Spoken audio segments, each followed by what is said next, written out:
Hello, All Generation Church. Kumusta po ang isang linggong nagdaan sa inyong mga buhay?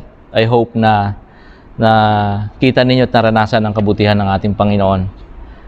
May mga bagyo na dumaan, literally, no? May series of typhoons na bumisita sa atin.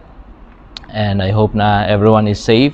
But we have heard yung mga news sa iba't ibang bahagi ng Pilipinas that there are people who are suffering from the effects ng typhoon, and I implore everyone today watching in this online worship service that please include them, remember them in your prayers. At tumataas pa rin po yung mga cases sa paligid, just in case you are wondering, you are asking some questions as to when the church will be open sa pananambahan physically. As of this moment, wala pa po tayong ganong mga balita or updates na pwedeng sabihin po sa inyo dahil yung ating mga kaso ay patuloy na tumataas. And ako po ay nalangin na nawa ang Diyos ay mag-intervene sa atin. I believe yan din po yung ang laman ng inyong mga panalangin sa kasalukuyan. At nawa ang Panginoon ay talagang mayroong gagawin at pagkilos sa atin. Well, I believe that He is doing something. He is protecting us already. Ano po? At nasisense naman natin talaga yung pagkalinga ng Diyos sa atin. But siguro idagdag natin, no? Huwag nating alisin sa ating kaisipan na lagi ho tayo nag-iingat at sumusunod sa mga protocols ng government para po sa ating safety, at makatulong po tayo sa pagtigil ng hawaan ng COVID-19. I had my second dose last Tuesday. I thank the Lord for giving me the opportunity to receive the vaccine. Fully vaccinated na po ako, and I am encouraging everyone. Kayo po na nandiyan ngayon, if you are still thinking, if you are still processing itong bagay na to, should I get the vaccine or not? Hindi ko kayo pinipilit dahil wala naman tayong pilitan dito. After all, ito po ay kusang loob nating dapat pinagdidesisyonan, pero ang sasabihin ko po sa inyo ay ang bakuna ay ligtas. Ito po ay ni-research ng gusto, dumaan sa pagsusuri, at makakatulong sa atin pong protection. So, alisin po ninyo sa mindset ninyo kung ang inyo pong doubt ay nanggagaling doon sa mga conspiracy theories circulating online, no po, around the internet. Kasi marami siya na ito po ay mark of the beast, may kinalaman sa 666. Wala hong ganon, mga kapatid. I'm telling you, theologically speaking, there is no correlation yung mga ganyan. So I'm encouraging you scientifically, no, medically, yan, mag-get the vaccine. Pabakuna po tayo. Para naman kung dumami tayong mabakunahan at we can ensure yung safety na bawat isa, maybe we can slowly, gradually open our church. Okay, so yun yung aking encouragement sa bawat isa sa atin. I thank the Lord kay Pastor Ding for delivering yung kanyang heart sa atin, no? He did not just invite us, but he opened his heart, no, for worship. So, I believe na tayo po ay nagkaroon na ng opportunity na makaniig ang Panginoon kanina while Pastor Ding led us sa prayer at saka sa meditation.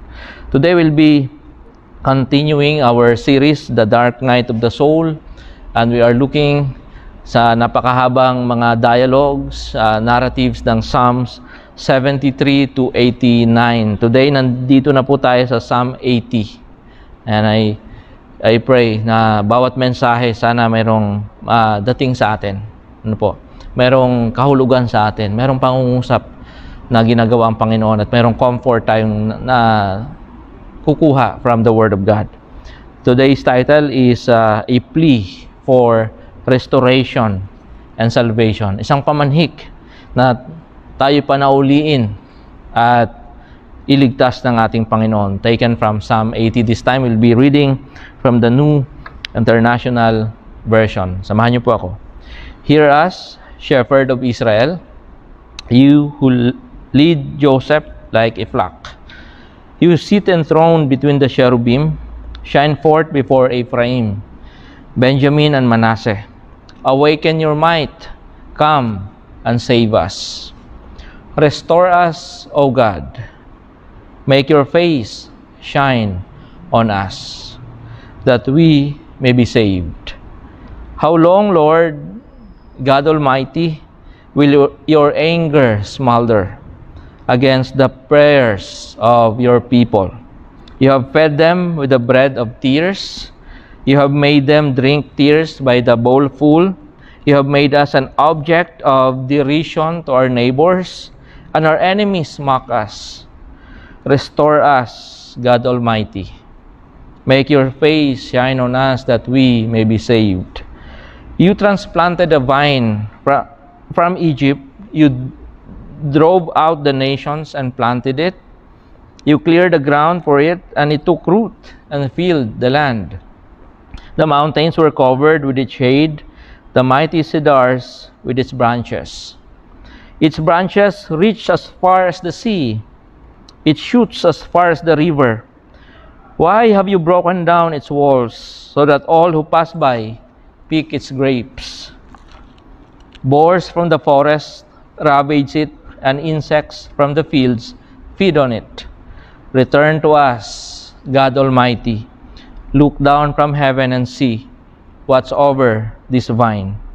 The root your right hand has planted, the son you have raised up for yourself. Your vine is cut down, it is burned with fire. At your rebuke, your people perish. Let your hand rest on the man at your right hand, the Son of Man you have raised up for yourself. Then we will not turn away from you. Revive us, and we will call on your name. Restore us, Lord God Almighty. Make your face shine on us, that we may be saved. The Word of God. Let us come to the Lord in prayer.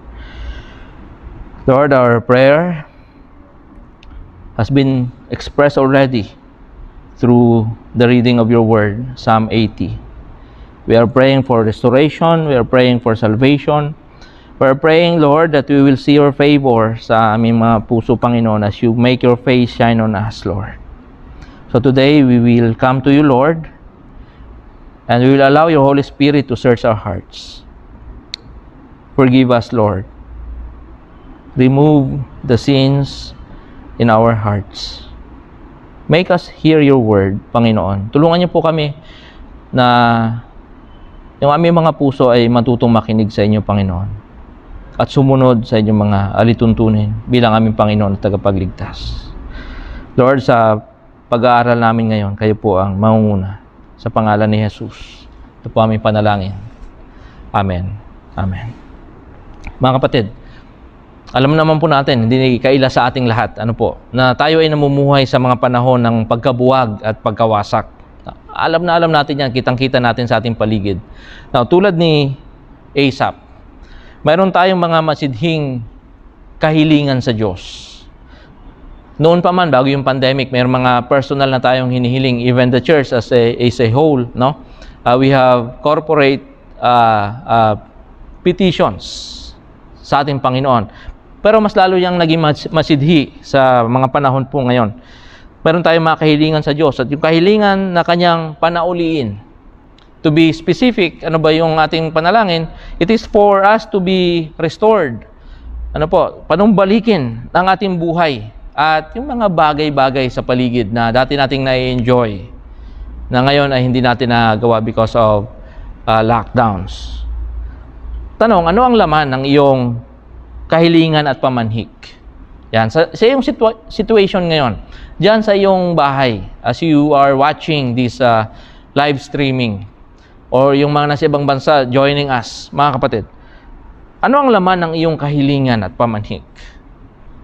At ano ba ang nararapat hilingin sa Diyos sa mga panahong ito? Now, binasa natin yung Psalm 80 at gusto kong sabihin sa inyo na it is a prayer, no? Nasa anyo ng kanta or psalm. Isang awitin, pero ang konteksto nito, ito ay prayer. A plea for God to listen. Yung muling makinig ang ating Panginoon sa mga panalangin ng kanyang mga anak. Konteksto? Well, yung pinag-uusapan natin dito, kasi yung Psalm 73 hanggang 89, yung third book of the Psalm, ang karamihan po dyan ay yung panahon ng pagkawasak because of the Babylonian captivity. So nandun pa rin po tayo. Imaginein pa rin po natin, nawasak yung templo, binihag yung mga tao, women were raped, and cut open yung mga buntis, kinuha yung mga sanggol, pinagpapalo sa pader. Those who were brilliant were taken as captives to Babylon like Daniel and his friends. And yung mga walang ganong pakinabang, iniwan doon para magtrabaho at gawing alipin. Wasak ang templo, pinagtatawanan sila ng mga tao. Yan po yung konteksto niyan, mga kapatid. At hanggang ngayon, yan pa rin po yung ating pinag-uusapan. Nung nakita ni Asaph, meron siyang mga series of petitions and prayers na kanya ipinaabot sa ating Panginoon. At ito po natin pag-uusapan ngayon. Ano po ba yung mga pinapatungkulan ng panalangin o pamanhik ni Asaph? Batay sa Psalm 80. Una, yung restoration of the broken covenant. So parang napaka-grand naman, pastor, ng prayer ng taong ito. Tayo simple lang. Mawala na yung virus, makabalik na tayo sa dati. No, maayos na yung mga travels, wala nang restrictions sa mga malls, sa mga bagay. But Asaph had a different prayer. At ito po rin po yung dapat natin pag-isipan ngayon. Now, he prayed that the Lord will restore the broken covenant. Yung tipan, yung kasunduan, yung tipan, yung usapan, yung relationship between God and Israel. Si Lord yung kanilang Diyos at ang Israel yung bayan ng Panginoon. But Israel made a mistake. Sinned against God dito sa covenant na to. So, Asaph, nung nalaman niya na ito yung kanilang konteksto, kaya sila naghihirap, he prayed for restoration of the covenant. Makita po natin yan, verses 1 to 7. Hindi natin babasahin kasi binasa na natin kanina. At dito mga kapatid, gustong sabihin that Asaph recognizes who God is for Israel. Kinilalang muli ni Asaph, sino ba yung Diyos at yung relationship niya sa Israel? Ito po yun, Yahweh is the shepherd of Israel. Si Yahweh ang pastol ng bansang Israel. Pansinin po ninyo, hindi lang Jerusalem ang tinutukoy dito. Mayroong Ephraim, may Joseph, may Manasseh. Ito po ay blanket statement na hindi lamang po ito panalangin ng mga nandun sa Judah, kundi ito po ay panalangin saklaw yung buong Israel as a nation. And this is a collective psalm. National yung scope. Bagamat hindi tahasang binanggit ni Asaph ang mga ito na i-restore ng Panginoon, pero ito yung laman ng kanyang pangungusap. No, hindi niya man sinabing, Lord, restore our relationship with you. Restore the shepherd-sheep relationship. Wala pong ganon. But ito po yung laman. Implied, sabi nga sa English, no? Na nakita ni Asaph, kaya mayroong ganitong problema, may ganitong calamity na nangyari, may disaster na dumating sa atin, it is because naputol na yung covenant nila ng Diyos. Ito po yung problema, mga kapatid. The nation have chosen to go astray. Ibig sabihin, mas pinili ng Israel na umalis sa kasunduan sa Diyos. Naligaw ang Israel sa kanyang sariling kagustuhan. And Asaph pleaded for the restoration of the shepherd-sheep relationship. At yan din po yung, siguro magandang pag-usapan natin ngayon. Nung bago yung pandemic, maaaring active tayo sa church, pero talaga bang ang Diyos yung ating pastor? Or we're just going with the flow, with the system, with the activities of the church? Tayo mga kapatid, sa totoo lang, baka hindi tayo being led by the shepherd, by the good shepherd, Jesus Himself. Sa palagay ko, noon hanggang sa ngayon, may mga Kristyano, we have allowed pseudo shepherds to lead us. Like for example, we watch napakaraming videos sa mga available sa internet, sa Facebook, sa YouTube. Ang dami niyan. No, at para bang hinahangaan natin ang galing mag-preach, ang galing mag-expound ng Bible, and maybe sila na yung shepherd ng ating mga kaluluwa at hindi na yung Diyos. Yung mga social media personalities na ating pina-follow. Noon pa man, bago ang pandemic, at nag-intensify ngayon. Na para bang sa halip na bumalik sa Panginoon, mas lalo nating dinidiin yung ating sarili dito sa bagay na to na may ibang naglilid sa atin. We have allowed our fellow believers to shepherd us instead of Christ Himself. Minsan, dahil sa ating mga sistema, yung kailangan mong magpasailalim sa life group, magpasailalim sa cell group, sila na yung kinikilala nating authority, hindi na ang Panginoon. Kung anong sasabihin nila, yun na yun. Nakaka-relate po ba kayo sa sinasabi ko, mga kapatid? Minsan yung ating fellow believers, well, hindi ko sinasabing pangit yun kasi kailangan naman talagang we will help each other sa ating journey, but sometimes, ganun na nangyayari. Hindi na yung Diyos, hindi na si Christ, kundi yung ating fellow believers yung nag-shepherd sa atin at wala na sa eksena ang Panginoon. We have allowed church programs and activities to provide satisfaction and abundant life. No? Instead of allowing the great shepherd to lead us to the green pasture and still waters for genuine satisfaction. Yung sinasabi ko. Isa pa, the church have become strategy-based organization instead of spirit-filled community. Ito nang sinasabi kong nawawala minsan yung shepherd-sheep relationship. Akala natin we are capable of running our organization with the systems, with the strategies, di ba? Kailangan ganito tayo, kailangan ganito ang ating gagawin para lumaki tayo, para sumikat yung church. Hindi na siya spirit-filled community. Then that's what happened to ancient Israel. Nung naging kingdom sila, and after David and Solomon, akala nila sila na yung pinakamahusay sa lahat. Nawala na sa eksena ang Panginoon. Nakalimutan nila na sila ay pinili at inangkin ng Diyos para sa kanyang sarili.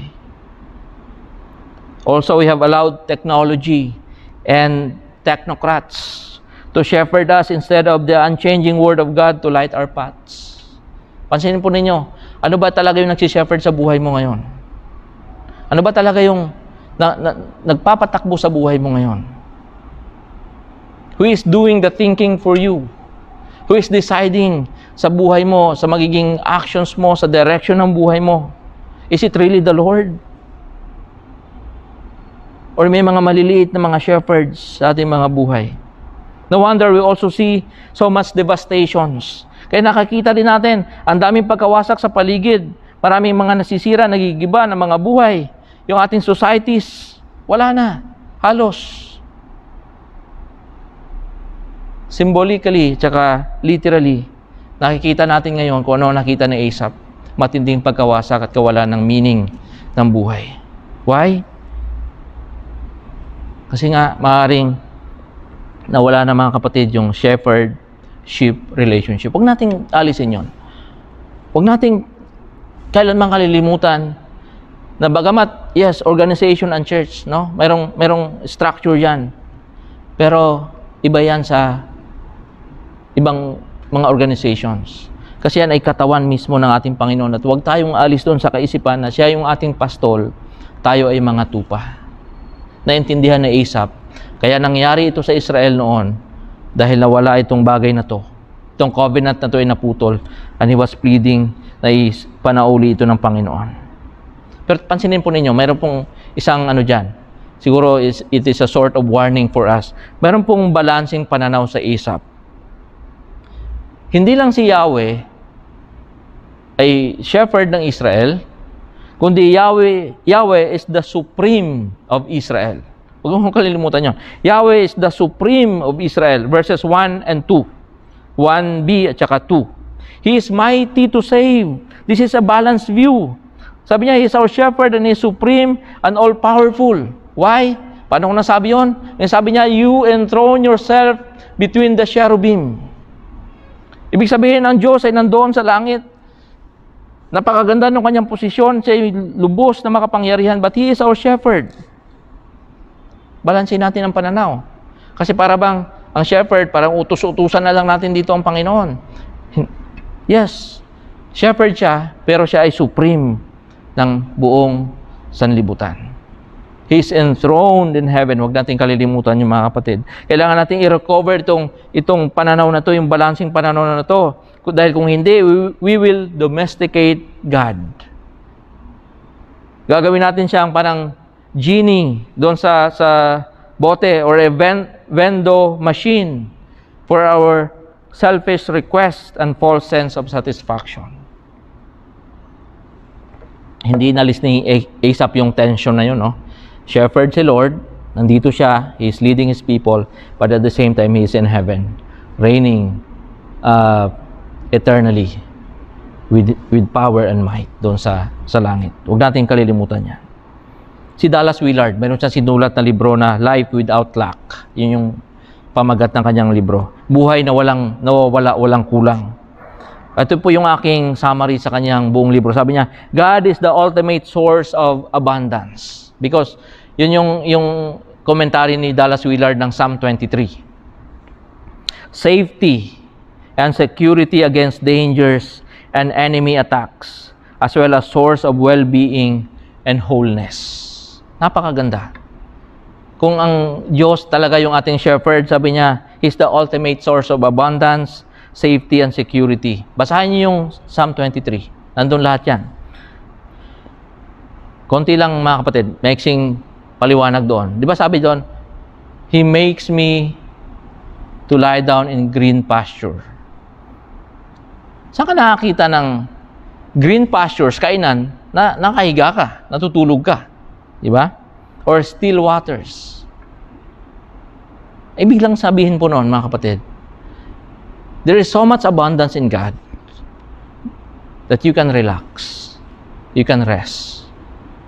You can have yung buhay na hindi laging nagmamadali. Nasa presensya ng Panginoon at sa blessings ng Panginoon, you can lie down and be thankful sa ating Panginoon. Tanong, ano ang namimiss mo sa pagiging pastol ng Diyos sa buhay mo? Isipin mo ngayon, mga kapatid. Ano ang namimiss mo sa pagiging pastol ni Jesus sa iyong buhay? So Asaph prayed for this. He pleaded sa Panginoon, Lord, sana yung pagiging shepherd mo sa buhay ko at sa buhay ng Israel ang muling mangyari. Nawayan din po yung ating prayer na yun. Pangalawa, restoration of the disgraced national glory. Kasi napakaganda ng Israel noon. Panahon ni David, ni Solomon. Talagang sila yung parang pinaka-majestic among kingdoms doon sa bahagi ng mundo. And then, biglang nawala because of series of wickedness at saka unrighteous deeds ng mga sumunod na mga hari. So, nawala yung glory, national glory, verses 8 hanggang 16. Si Asaph, he recited yung collective history as people of God. Hindi yun nakalimutan ni Asaph at yun din sasabihin ko, huwag natin kalilimutan, mga kapatid, yung ating pinanggalingan kasama ang Diyos. Yung ating history kung paano tayo inipon ng Panginoon bilang kanyang mga mamamayan dito sa Imus. It is an expression of desire for God to return to us and be our divine gardener again. Sabi ni Asaph, Lord, you have transplanted a vine from Egypt. You took care of it, made it bloom, and caused it to become fruitful. Pag inanalyze mo yung 8 hanggang 16, sabi niya, Lord, dati wala ito eh. Pero inalis mo yung mga inhabitants dito, you planted a vine, inalagaan mo yung vine, lumaki yung vine, lumago, namunga. Halos nasakop niya yung buong Mediterranean hanggang sa Mediterranean Sea. At hanggang doon sa great river ng Euphrates River. Nandun ka, Panginoon. Sakop yun ng iyong presensya kasi nandun yung abot ng impluensya ng Israel. At ngayon, Panginoon, wala na ito. Wow. Yan sabi ni Asaph, Lord, I'm going to recite our history. Kung paano kami nag-umpisa, how you gathered us together as a nation. Such amazing analogy, yung paghahalin tulad. God is not only a shepherd, He is also a gardener. So ngayon, mas lalo nating maintindihan yan kasi ang daming mga nagtatanim because of lockdown, di ba? So ngayon, mga kapatid, hindi lang siya pastol, siya pala ay gardener. nagpapalago ng mga halaman. Ano po ba yung makikita natin sa katangian ng isang pastol at isang nag-garden? Ito po yan. Ma-appreciate nyo to. God knows and He loves to take care of us until we become fruitful and valuable not only for Him but for others.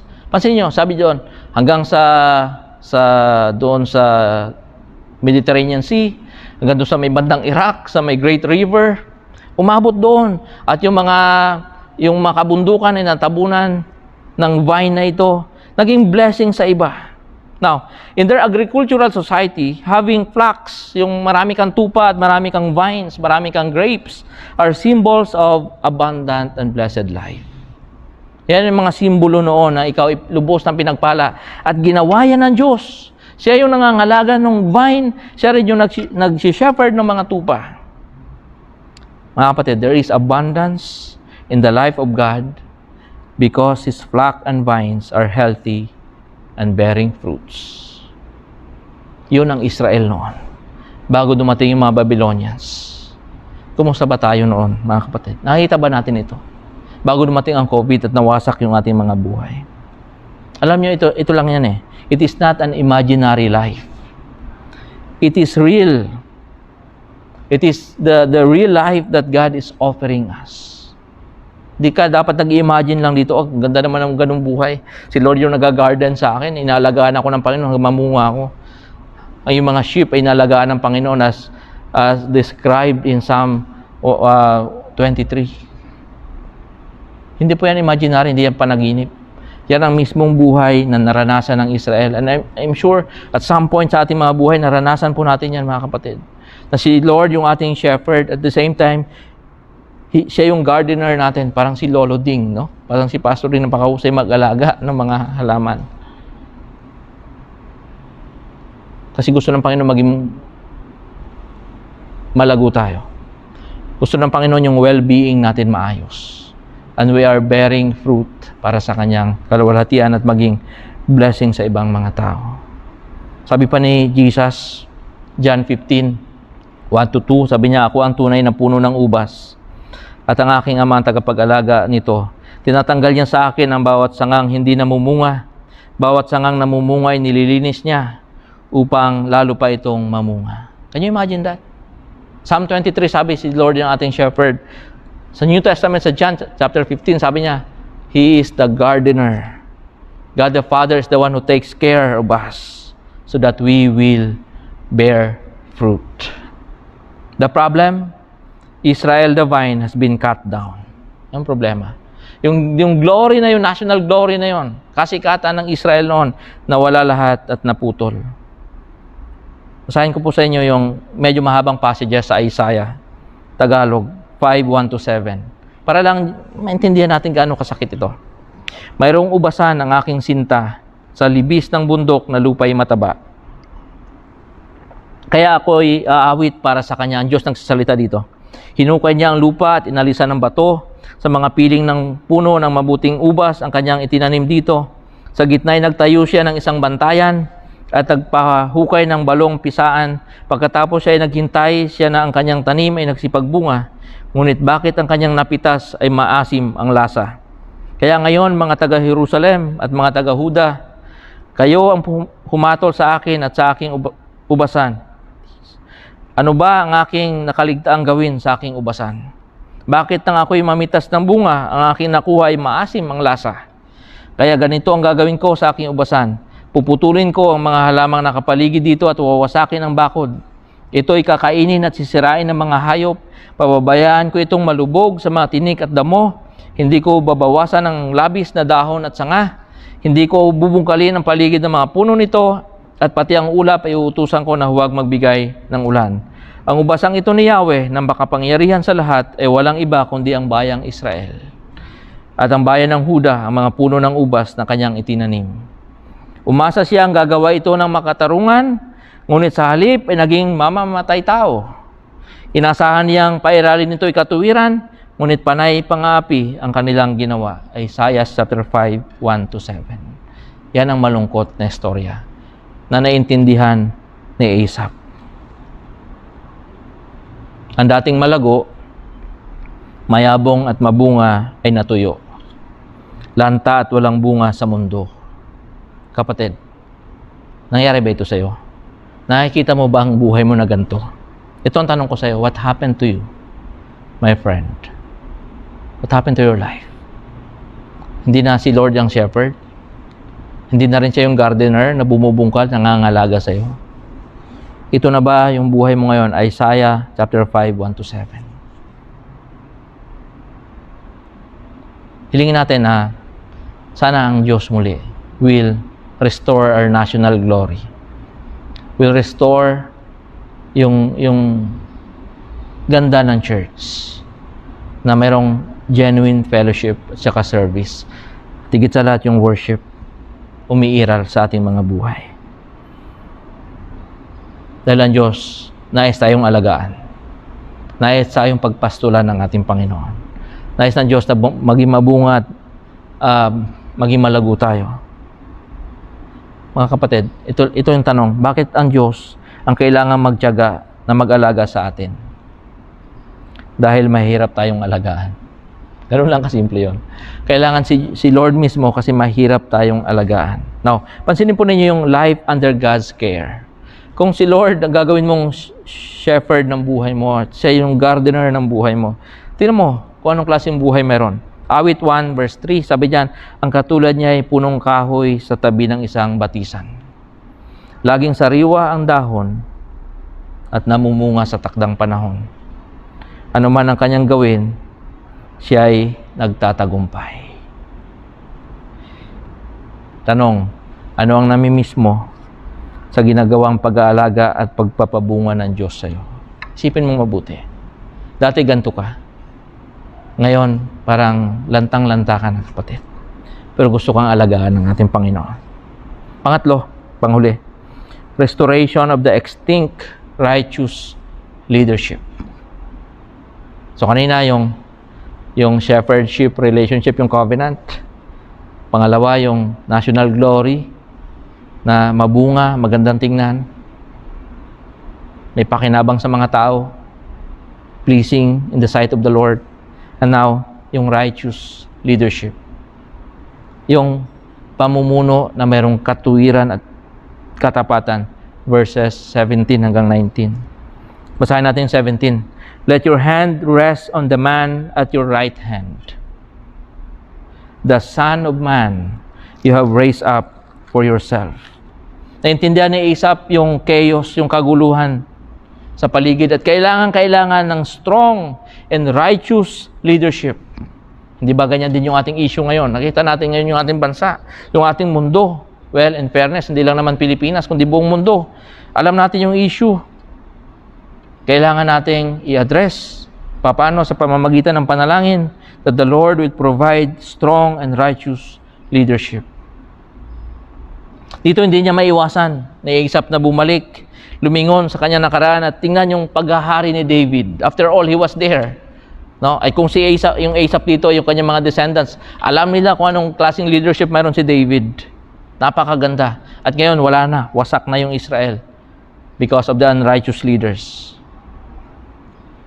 Pero mga kapatid, ultimately, this portion of prayer, itong 17 hanggang 19, points to Jesus, the Son of Man. Diba? Basahin natin uli ang 17. Sabi niyan, the Son of Man you have raised up for yourself. Well, he raised up David before, but Asaph was, I don't know kung aware siya or hindi siya aware, but he was talking about Jesus, the Son of Man. Asaph looked back to David's time for inspiration kasi wala siya nakikita sa kanyang future. Sa present, wasak. So he needed to look back. Lord, yung nakaraan, sana ang mangyari sa amin uli. Mga kapatid, tayo man, we look back. Saan? Yung ating conversion experience, nakilala natin, natagpuan natin si Lord, or siguro mas tamang sabihin na tayo ang natagpuan ng ating Panginoon. Yun yung ating nililingon. And then, look forward into the future. Ano yung ating tinitingnan sa future? New heaven and new earth. To make sense of today's experience. Kasi kung hindi ka lilingon, at hindi ka tiningin sa future, walang kahulugan yung present. Yung ating experience ngayon, pag tumingin ka sa future mo at maganda ang plano ng Panginoon, tumingin ka sa iyong likuran, sa iyong nakaraan at magandang ginawa ng Diyos sa iyo, maintindihan mo that the good shepherd is carefully and lovingly leading us into our eternal home. Kahit pa nandito tayo sa mundong ito na napakagulo at nakakatakot, God is carefully and lovingly leading us into our eternal home. Anong sabi ng verse 4 ng Psalm 23? Even though I walk through the shadow to the valley of the shadow of death, I will fear no evil, for you are with me. Jesus is here with us. We just need to look back at our history and look back at and look forward sa ating future to make sense of our present situation. Leadership, mga kapatid, yung problem dito, leadership is no longer coming from God. Yan ang problema. And those who lead the people are wicked and unrighteous. So the Babylonians came to punish the wayward nation. We need Jesus now. Kailangan natin ng Panginoon ngayon. We need Jesus in our homes. We need Jesus sa inyong mga opisina. Panalangin ninyo, Lord, pag upo ko dito, Monday morning, kung anong araw ka mag-duty, Lord, I would like to invite you in this office. In government, we need Jesus. We need Jesus in businesses, in schools and churches, lalo na. He is more than King David. Si David, he was shepherd who became king. Jesus is the shepherd who will lead us to dwell in His house forever, where we will fully experience. Lubos nating mararanasan yung fullness of His rule as our eternal King. Hindi lang tayo nililid ng Panginoon dito sa mundong ito, kundi pinapangunahan tayo ng Panginoon bilang pastol ng ating mga kaluluwa hanggang makakarating tayo doon sa sukdulan ng Kanyang plano kung saan Siya yung hari. Maranasan natin ang buhay na walang hanggan. Psalm 23 verse 6, sabi diyan, surely your goodness and love will follow me all the days of my life, and I will dwell in the house of the Lord forever. While we lament the lack of righteous leadership in the world, di ba kayo, don't you cringe? Hindi ba nanginginig yung laman mo pag nakita mo yung leadership na mayroon tayo? Both national at saka mga local. While we lament, the Holy Spirit is also inviting us to start submitting ourselves to the leadership of Jesus. Wala nga tayong national leaders, figures na mga righteous. Sa government, kung wala ka nakikita, suko ka na. Ang tanong, ikaw ba bilang followers, o kayo ba bilang followers ni Jesus, nagpapasailalim ba tayo sa Kanyang leadership? Ginagawa ba natin siya talagang pastol at nangangalaga sa atin? Dahil ang ating Panginoon lang ang totoong magbibigay sa atin ng satisfaction pagdating sa leadership, pagdating sa pagiging mabunga, pagdating sa pagiging mayroong pakinabang sa mundong ito. Parents, let us lead our respective families under the Lordship of Christ. Lagi kong sinasabi sa inyo, pray together. Read the Bible together. Allow your children to see you praying, praising God, worshiping God. Yung mga family altars ninyo, kukulitin ko talaga kayo dyan, mga kapatid, kasi wala tayong ibang pwedeng gawin kundi yan. Walang national leadership, walang local leadership. Tanong, pati ba naman sa bahay ninyo, wala pang leadership? Sa ilalim ng pamamahala ng ating Panginoon. Panawagan ko sa inyo, let us lead our families back to the Lord. Lalo mga tatay, mga leaders ng church, elders, pastors, deacons, lahat po kayo. Panawagan sa mga nasa top, those at the top of corporate leadership, lead your teams like Jesus would. Show Christ-like leadership sa inyong mga opisina. Mga business owners, nakikinig ngayon, lead with integrity and holiness. Those in the academe, mga estudyante, mga teachers, lead with holiness of heart, loving the Lord with all your strength, with all your might, with all your mind. Love the Lord with your mind. Righteous leadership always begins in humble recognition of the overall and uncontested rule of Jesus. Jesus is our ultimate leader. Mga kapatid, ito yung panalangin ni Asaph. Itong tatlong bagay na to. So ano ang nagtatahi dito? Ano yung nagko-connect dito sa tatlong ito tungo sa kaganapan ng tinatawag nating holistic restoration? Yung verses 3, 7, and 19, tatlong beses na binanggit. Restore us, O God, sabi niyan, make your face shine on us that we may be saved. Tatlong verses sa isang chapter, binanggit itong paulit-ulit. Ano ba yung sabihin ng make your face shine on us? Lagi nyo narinig sa akin yan. Sa benediction, di ba? Ano ibig sabihin yan? Mangingi tayo ng commentary sa isang theologian. Sabi niya, I've always been fascinated by the phrase, the Lord make His face shine on you. Yung God's blessing, God's protection, God's peace, God's grace, lahat po yan nakapaloob sa benediction na yan. And these are great goods. And if I had to choose between them and God's shining face, siguro mas pipiliin ko, sabi ni Wolf, yung mga bagay na yung grace, protection, health, wealth. Di ba? Kaysa sa, Lord, paliwanagin mo yung iyong mukha sa akin kasi mahirap intindihin. Sabi niya, but God's shining face outdoes them all. Ibig sabihin yung shining face ng ating Panginoon, pagpapaliwanag ng mukha ni Lord sa atin, mas malaki yun kaysa sa mga tangible blessings sa ating tinatanggap. Bakit?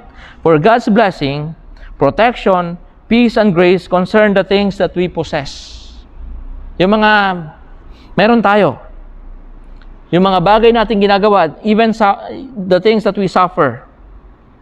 While God's shining face, samantalang yun daw po yung pagpapaliwanag ng Diyos ng kanyang mukha concerns our very being. Kung sino ka mismo. Yung iyong mismong identity as human being. It stands for God's sheer delight that we exist and live before Him. Pag sinabi pa lang God makes His face to shine on you, ganito pala yan. Natutuwa ng gusto ang Diyos na ikaw ay nandyan sa Kanyang harapan at namumuhay para sa Kanya. It speaks of a God who can make God's face shine on people in the midst of the darkness of their sin. God knows our past, present, and future, and His gaze penetrates below surfaces to the dark chambers of our deceitful hearts. Tinatanglawan ng Diyos, nakikita ng Diyos, kahit yung pinakamalalim, pinakamadumi, pinakamadilim na bahagi ng ating mga puso. What does the forgiving God do with our sins? Ang tanong, anong ginagawa ng Panginoon sa ating mga kasalanan? Here is what the Scripture says. God covers them. God disperses them like mist. Parang usok na pinapalis ng Diyos. God puts them behind His back. God hides them. God forgets them. This is from Miroslav Volf. Yun pala ibig sabihin ng God make your face shine on us. Lord, paliwanagin mo yung mukha muli sa amin. So kung anong kahilingan natin ngayon? Lord, sana ikaw uli yung aking maging shepherd. Lord, sana yung national glory, o sabihin natin yung glory ng church, yung kalayaan ng church mangyaring muli. Lord, sana, Panginoon, yung kahilingan namin na magkaroon ng righteous leadership. Ano yung nag-uugnay-ugnay dito sa mga bagay na to? Yung pagpapaliwanag ng Diyos sa kanyang mukha. Yung nagliliwanag ang mukha ng Diyos para sa atin. Dahil hindi lang po ito blessing, kundi yung approval at saka favor, yung tuwang-tuwa ang Diyos sa atin. Mga kapatid, yan po yung ating hihilingin sa Diyos. So kung aking isa-summarize itong aking sermon, ito lang po yun. Sana tandaan po ninyo, tayo ay mga tupang walang pastol. Let us remind ourselves that Jesus is our shepherd. Hayaan mo ba ni si Jesus muli magiging pastol lang yung kaluluwa at puso. Tayo mga ubasang walang nangangalaga, pinabayaan na. Ano yung ating dapat gawin? God is our gardener. He takes care of us. Makes us bloom, makes us bear fruit. Tayo mga bansang walang matuwid na namumuno. Jesus is our ultimate righteous leader. Let us pray. Lord, restore us. Come and save us. Jesus, shepherd us once again. Father, cultivate your garden. Make us beautiful and fruitful like before. Holy Spirit, guide our way into eternal glory. This is our prayer. Amen. Amen. Magandang umaga muli mga kapatid, magandang araw po or magandang gabi dyan sa iba't ibang bahagi ng mundo kung saan po kayo naroroon sa mga sandali pong ito. Salamat po sa pagsama, salamat po sa inyong pagsamba kasama po namin ngayon. At kung kayo po ay may mga concerns, kung kayo po ay may mga kailangang ilapit sa amin, mag-leave lang po kayo ng message dyan sa Facebook or sa atin pong text number. Just allow us to know ang inyong situation so we can reach out and we can pray for you. Ingat po kayo mga kapatid. Please maintain yung ating mga protocols na sinusundan. Huwag natin kalilimutan kasi tumataas pa rin yung mga kaso as mentioned kanina. At dahil po hindi pa rin tayo physically open dito sa church, we'd like to see you mga kapatid through Zoom meeting. So, ganito po yung ating gagawin. Next Sunday, abangan nyo po ito. Pagkatapos po ng ating worship service, around 11 o'clock, maiiwan po dyan yung atin pong Zoom link. Ipopost po yan ni Beej. Yan. Click the link para magkaroon tayo ng online fellowship, Sunday fellowship or Sunday kumustahan, whatever you want to call it. Because we, sa pastoral staff, as a pastors, we want to see you diyan sa Zoom at mag-connect sa inyo, makibalita sa inyo, and then later on, we will be praying together. We'll be thanking the Lord together. So this is the first time, mga kapatid, na gagawin natin yan. Ngayong September, umpisa natin last Sunday ng September. I think September 26, yung susunod na Sunday. So abangan nyo po yan, mga kapatid, right after our online worship service. At gagawin po natin yan once a month. So titingnan natin kung ano yung magiging effect. Just because we want to see you, we want to hear from you, we want to have fellowship with you mga kapatid kahit sa online lang. So abangan niyo po mga kapatid, gusto ho namin kayo makasama. Please make time dyan sa bagay na yan para magkaroon tayo ng kumustahan. Abangan po natin ito. I'm very excited para sa ating pong Sunday fellowship or Sunday kumustahan next Sunday. We'll see you, mga kapatid. Ingat po, samahan kayo ng Panginoon, nawa ipaliwanagin ng Diyos ang kanyang muka sa bawat isa sa atin. God bless you all.